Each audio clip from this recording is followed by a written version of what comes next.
ನೀವು ನೋಡ್ತಾ ಇದ್ದೀರಾ ಕ್ರಿಕೆಟ್ ಫಸ್ಟ್. ನಾನು ಗಂಗಾಧರ್. ಟೆಸ್ಟ್ ಕ್ರಿಕೆಟ್ನಲ್ಲಿ ವಿಶ್ವಶ್ರೇಷ್ಠ ಬ್ಯಾಟ್ಸ್ಮನ್ಗಳನ್ನು ನೋಡಿದ್ದೀವಿ.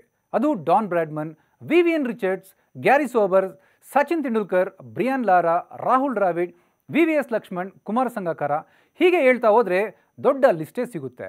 ಆದರೆ ಇಂತಹ ಸರ್ವಶ್ರೇಷ್ಠ ಕ್ರಿಕೆಟಿಗರಂತೆ ಟೆಸ್ಟ್ ಕ್ರಿಕೆಟ್ನಲ್ಲಿ ಮಿಂಚಿ ದಾಖಲೆ ಬರೆದಿದ್ದು ಕೇವಲ ಕೆಲವು ಸ್ಪಿನ್ನರ್ಗಳು ಮಾತ್ರ. ಅದರಲ್ಲಿ ಶ್ರೀಲಂಕಾದ ಮುತಯ್ಯ ಮುರಳೀಧರನ್, ಆಸ್ಟ್ರೇಲಿಯಾದ ಶೇನ್ ವಾರ್ನ್ ಜೊತೆಗೆ ನಮ್ಮ ರವಿಚಂದ್ರನ್ ಅಶ್ವಿನ್ ಕೂಡ ಒಬ್ಬರು. ಹೌದು, ಬ್ಯಾಟ್ಸ್ಮನ್ಗಳು ಡಾಮಿನೇಟ್ ಮಾಡ್ತಿದ್ದ ಎರಾದಲ್ಲಿ ಅಶ್ವಿನ್ ಟ್ರೆಂಡ್ ಸೆಟ್ಟರ್ ಆಗಿದ್ರು. ಸಾಮಾನ್ಯವಾಗಿ ಸ್ಪಿನ್ನರ್ಗಳ ಬಳಿ ಒಂದೋ ಎರಡೋ ಅಥವಾ ಅಬ್ಬಬ್ಬ ಅಂದರೆ 3 ಸ್ಪಿನ್ ವೇರಿಯೇಷನ್ಗಳಿರ್ತಿದ್ವು. ಆದರೆ ಅಶ್ವಿನ್ ಒಂದೇ ಓವರ್ನಲ್ಲಿ 6 ಡಿಫ್ರೆಂಟ್ ಬಾಲ್ಗಳನ್ನು ಬೌಲ್ ಮಾಡೋ ಸಾಮರ್ಥ್ಯ ಹೊಂದಿದ್ರು. ಅಶ್ವಿನ್ ಬೌಲಿಂಗ್ ಫೇಸ್ ಮಾಡಲಾಗದ ಖ್ಯಾತ ಬ್ಯಾಟ್ಸ್ಮನ್ಗಳು ಸೋತು ಪೆವಿಲಿಯನ್ ಸೇರ್ಕೊಳ್ತಿದ್ರು. ಆ ಮಟ್ಟಕ್ಕೆ ಅಶ್ವಿನ್ ಮ್ಯಾಜಿಕ್ ಮಾಡ್ತಿದ್ರು. ಅಶ್ವಿನ್ ಬೌಲಿಂಗ್ ಬಗ್ಗೆ ಹೆಚ್ಚು ಮಾತು ಬೇಡ ಬಿಡಿ, ನೀವೆಲ್ಲ ನೋಡೇ ಇರ್ತೀರಾ. ಅಶ್ವಿನ್ಗೆ ಅಶ್ವಿನ್ನೇ ಸಾಟಿ ಅಲ್ವಾ? ಆದರೆ ನನ್ನ ಪ್ರಕಾರ ಅಶ್ವಿನ್ ಮುತ್ತಯ್ಯ ಮುರಳೀಧರನ್ ಮತ್ತು ಶೇನ್ ವಾರ್ನ್ಗಿಂತ ಗ್ರೇಟ್ ಸ್ಪಿನ್ನರ್. ಯಾಕಂದರೆ ಇದನ್ನು ನಾನು ಮಾತ್ರ ಹೇಳ್ತಿಲ್ಲ, ಅಶ್ವಿನ್ರ ಟೆಸ್ಟ್ ದಾಖಲೆಗಳೇ ಹೇಳ್ತವೆ.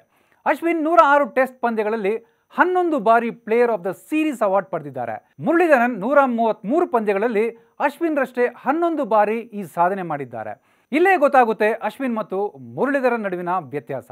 ಇನ್ನು Aussies leg spin legend Shane Warne Ashwin ಹತ್ತಿರಕ್ಕೂ ಬರಲ್ಲ. ವಾರ್ನ್ ಅವರ ಹೆರಾದಲ್ಲಿ ಸಿಕ್ಕಾಪಟ್ಟೆ ಸೌಂಡ್ ಮಾಡಿರ್ಬೋದು, ದ ಗ್ರೇಟ್ ಸ್ಪಿನ್ನರ್ ಎನ್ಸ್ಕೊಂಡಿರ್ಬೋದು. ಆದರೆ Warne man of the series ವಿಚಾರದಲ್ಲಿ ಅಶ್ವಿನ್ಗಿಂತ ಹಿಂದಿದ್ದಾರೆ. ವಾರ್ನ್ 145 ಪಂದ್ಯಗಳಲ್ಲಿ 8 ಬಾರಿ ಸರಣಿ ಶ್ರೇಷ್ಠರಾಗಿದ್ದಾರೆ. ಈ ಲೆಕ್ಕಾಚಾರಗಳೇ ಹೇಳುತ್ತವೆ ಅಶ್ವಿನ್ ಮುರಳೀಧರನ್ ಮತ್ತು ವಾರ್ನ್ಗಿಂತ ದ ಗ್ರೇಟ್ ಸ್ಪಿನ್ನರ್ ಅಂತ.